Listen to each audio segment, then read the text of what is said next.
আরিফা, কি বানাচ্ছ? রুটি। কি রুটি এটা? না। বাহ। আসসালামু আলাইকুম, কেমন আছেন সবাই? হাবিব ইসলাম সারা চ্যানেলের পক্ষ থেকে সবাইকে জানাচ্ছি আন্তরিক শুভেচ্ছা অভিনন্দন। আপনারা দেখতে পাচ্ছেন আরিফা নান রুটি বানাচ্ছে। তো আরিফা কি এটা ইউটিউব দেখে শিখেছো নাকি এবারে যে বেড়াতে যে শিখে এসেছো? ইউটিউব। তো বন্ধুরা, আরিফা মাঝে মাঝেই আমার জন্য নতুন নতুন কিছু তৈরি করে। তা আরিফাকে বললাম যে চলো আমরা বাজারে যাই, গিয়ে নান খেয়ে আসি। তো আরিফা বলে, না না, আমি তোমাকে তৈরি করে খাওয়াবো। যে কথা সেই কাজ, আরিফা বসে বলল আমার জন্য নান তৈরি করাতে। তো এর সাথে কি আরো কিছু হবে? গরুর মাংস। গরুর মাংস। আমি যতটুকু শুনেছি, যার মন ভালো তার রুটিও গোল হয়। তা আরিফার রুটি মাশাল্লাহ অনেক গোল হয়েছে। আর মানে বোঝাই যাচ্ছে যে আরিফার মন অনেকটা ভালো। সত্যি বলতে আরিফা সত্যি একটা ভালো মনের মানুষ, যদিও আমাকে একটু কম ভালোবাসে।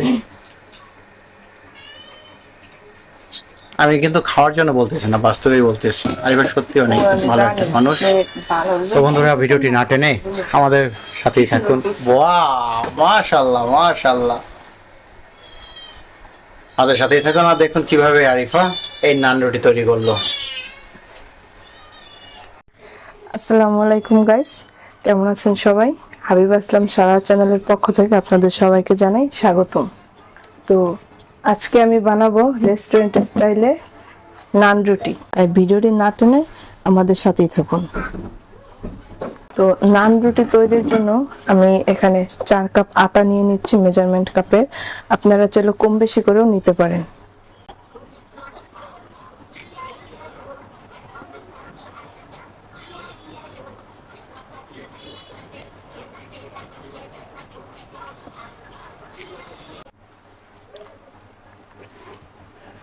তো এখন আমি পরিমাণ মতো লবণ দিয়ে দেব।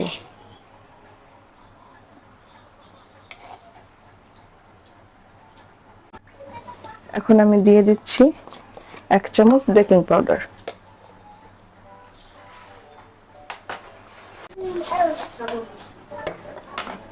এরপরে দিয়ে দিচ্ছি 1 টেবিল চামচ ইস্ট।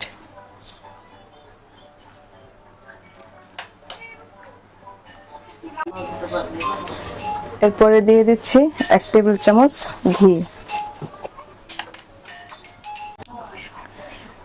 ঘিটা আপনারা স্বাদের জন্য ব্যবহার করতে পারেন।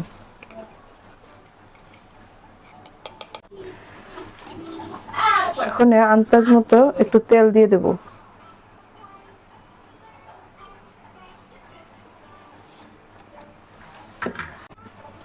এবার এটাকে সুন্দর মতো মাখিয়ে নেব।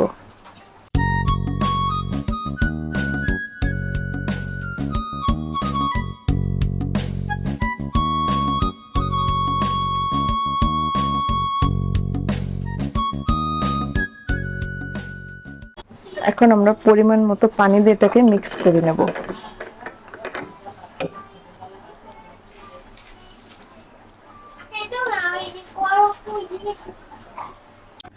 পানিটা আমরা আস্তে আস্তে দিব, যেন পানির পরিমাণটা বেশি না হয়।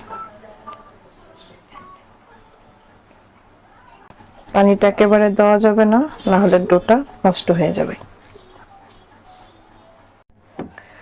আমাদের ডো তৈরি করা হয়ে গেছে। এখন আমরা এটাকে একটু তেল দিয়ে মাখিয়ে কিছুক্ষণের জন্য রেখে দেব। তেলটা খুব ভালোভাবে দিতে হবে, না হলে পরে উঠানো যাবে না।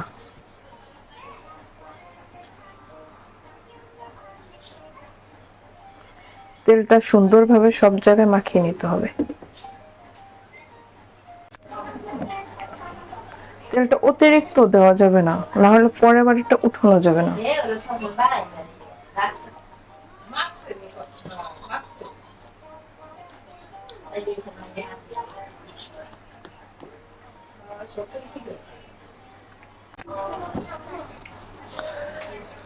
আমরা এখন এটাকে ঢেকে দেব,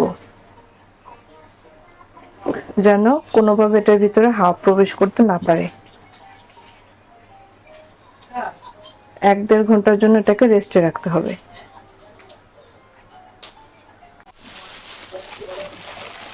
এটাকে সুন্দরভাবে ঢেকে রাখতে হবে।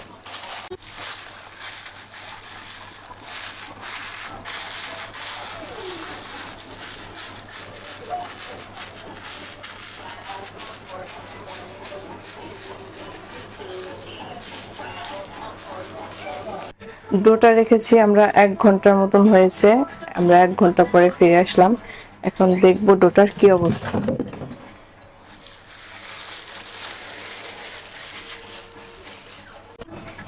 আলহামদুলিল্লাহ আমাদের ডোটা ফুলেছে। দেখতেই পাচ্ছেন কিরকম স্পঞ্জ করছে, আর ঘ্রাণটাও মাশাআল্লাহ খুব সুন্দর বেরিয়েছে। আমরা ডোটাকে এখন ছোট ছোট লিচি আকারে কেটে নেব।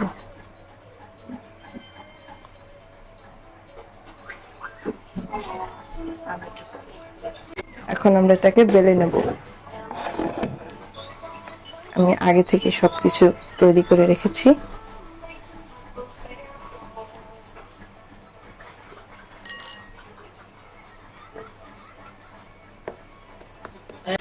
আমরা এটাকে হালকা বেলে নেব, এরপরে হাতের মাধ্যমে এটাকে ছড়িয়ে নেব।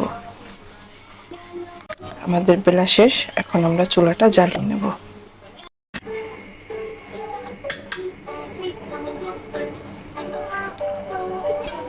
এখন আমরা এটাকে ভাজার জন্য ফ্রাই প্যানটা দিয়ে দিলাম।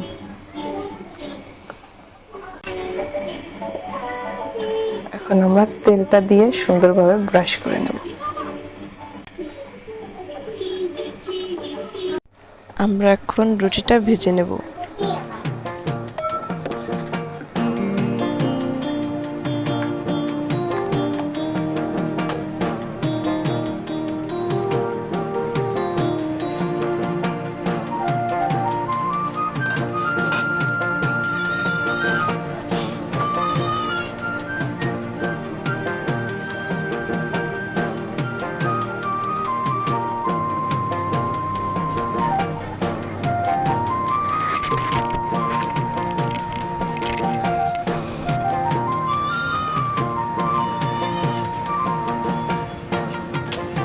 আমাদের রুটিটা খুব সুন্দর ফুলেছে।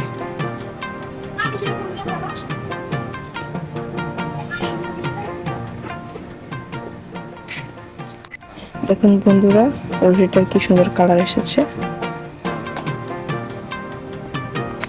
আপনারা চাইলে খুব সহজে এই রুটি বাসায় তৈরি করতে পারবেন।